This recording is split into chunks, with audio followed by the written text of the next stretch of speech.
আচ্ছা, ভারত বাংলাদেশ নিয়ে প্রচুর জলঘোলা হচ্ছে। এই জন্যে এই ভারত বাংলাদেশের সম্পর্ক ভালো হওয়ার তো লক্ষণই নেই, বরং আরও খারাপের থেকে খারাপের দিকে যাচ্ছে।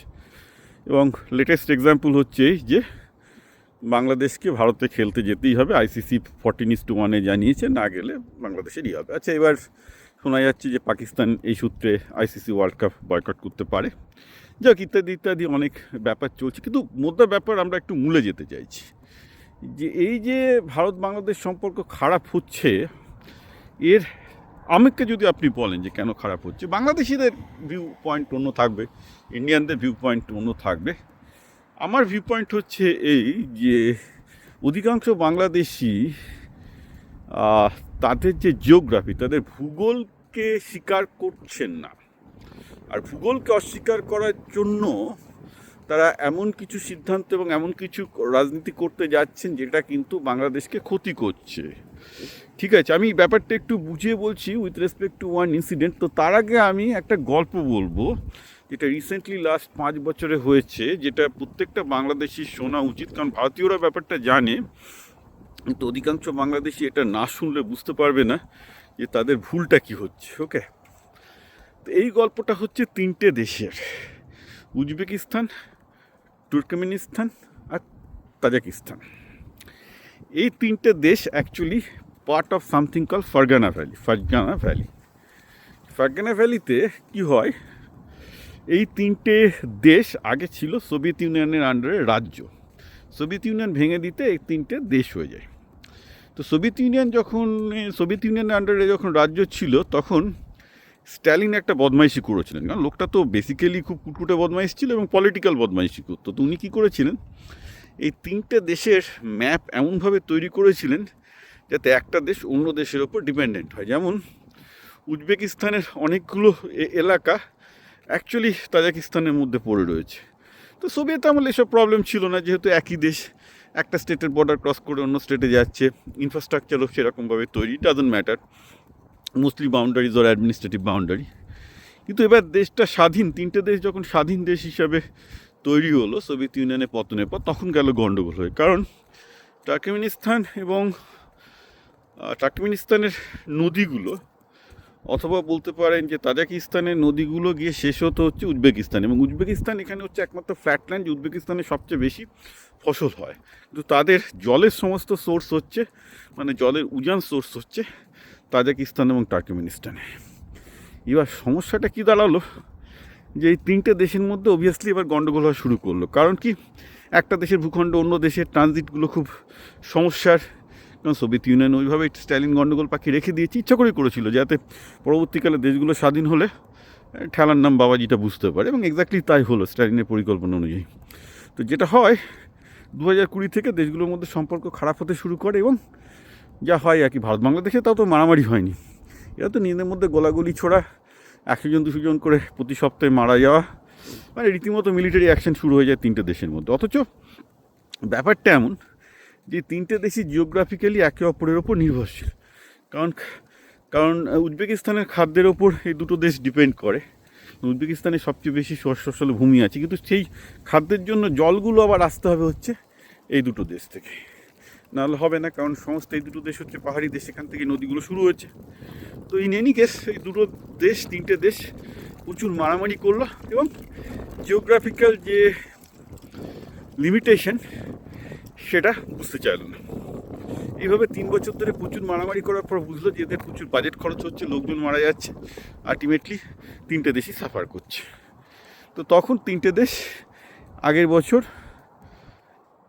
এপ্রিল মাসে, আগের বছর মার্চ মাসে তারা একটা বৈঠকে বসে, এবং সেই বৈঠকে তারা নিজেদের মধ্যে মিটমাট করে স্বীকার করে নেয় যে 3টে দেশই স্ট্যালিন যেভাবে করেছিল এইভাবে চললে তাদের 3টে দেশেরই ক্ষতি আছে। তো তারা প্রথমে যেটা করলো, যেসব জায়গাগুলোর মধ্যে ট্রানজিটের অভাব ছিল, একে অন্য দেশের মধ্যে ল্যান্ড বিনিময় হলো। অর্থাৎ ধরা যাক, যেটা হয়েছে, উজবেকিস্তানকে তাজিকিস্তান একটা ল্যান্ড দিল যাতে তারা ল্যান্ড করিডর তৈরি করতে পারে তাদের দুটো ভূখণ্ডের মধ্যে, যেটা অ্যাকচুয়ালি ভারত বাংলাদেশের কাছ থেকে চেয়েছিল, যে একটা ল্যান্ড করিডর যাতে একদম সোজাসুজি মালদা দিয়ে সরাসরি এর কাছে চলতে পারে। আর তার বিনিময়ে উল্টো দিকে আবার কিন্তু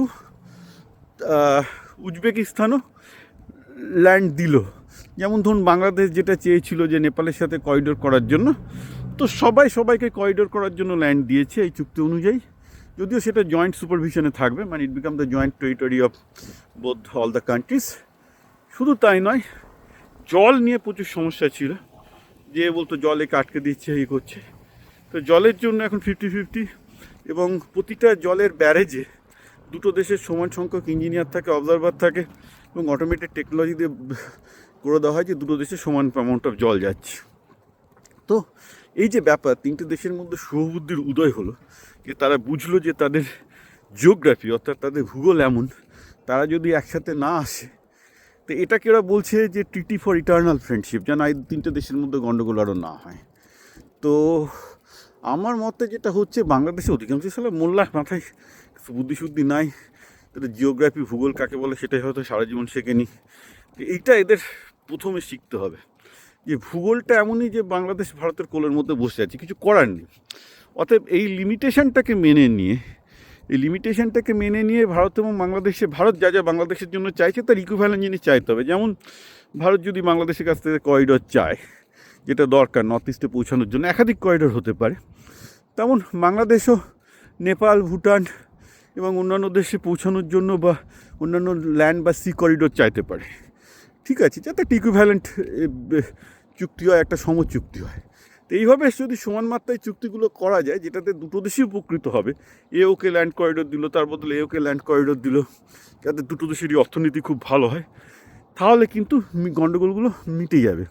তাহলে বুঝবে যে ভারতও বাংলাদেশের জন্য স্যাক্রিফাইস করেছে, বাংলাদেশও ভারতের জন্য স্যাক্রিফাইস করেছে। তাহলে দুটো দেশেরই একে অপরের প্রতি শ্রদ্ধা বাড়বে, যেটা অ্যাকচুয়ালি তাজিকিস্তানে হয়েছে। এবার আমাকে খেয়াল রাখতে হবে, তাজিকিস্তান, উজবেকিস্তান, তুর্কমেনিস্তান তিনটেই মুসলমান দেশ, তিনটের কিন্তু এথনিসিটি আলাদা, মারামারি করেছে একসময়, সামরিকভাবে যুদ্ধ করেছে। ভারত বাংলাদেশ আর যুদ্ধ হয়নি, কিন্তু আজকে তারা বুঝতে পেরেছে এসব করে তাদের অর্থনীতি ধ্বংস হচ্ছিল। আজকে বাংলাদেশের লোকজনের বোঝা উচিত যে জিওগ্রাফি না মানলে তাদের অর্থনীতি ধ্বংস হবে, কারণ ইউনুস আসার পর বাংলাদেশের লোকজন অর্থনীতি অত্যন্ত খারাপ হয়ে গেছে। বাংলাদেশে যে যতই চেঁচাক না কেন, সব নাম্বার আমার কাছে আছে, বাংলাদেশের 60%-এর বেশি টেক্সটাইল ফ্যাক্টরি বন্ধ হয়ে গেছে, প্রায় বন্ধ হয়ে যাওয়ার মুখে। হ্যাঁ, বাংলাদেশে সাংঘাতিকভাবে মানে ভয়াবহ রকমের দারিদ্র্য, এখন অর্থনৈতিক অবস্থা খুবই খারাপ। এটা তো অস্বীকার করার কোনো উপায় নেই। ইনফ্যাক্ট বিএনপি, বাংলাদেশের সবচেয়ে বড় পার্টি, তো আমার কথাই বলছে যে ইউনুস আসার পর থেকে বাংলাদেশের অর্থনৈতিক অবস্থা আরও সাংঘাতিক খারাপের দিকে চলে গেছে। তো বিপ্লব হয়ে যদি অবস্থা বাজে হয় তো লাভ নেই। তো প্রশ্ন হচ্ছে এই জিওগ্রাফি অর্থাৎ ভূগোলের সীমাবদ্ধতা, এটা যদি কোনো দেশ না বোঝে, সেই দেশের কিন্তু ভালো কিছু হওয়ার চান্স আমি দেখতে পাচ্ছি না।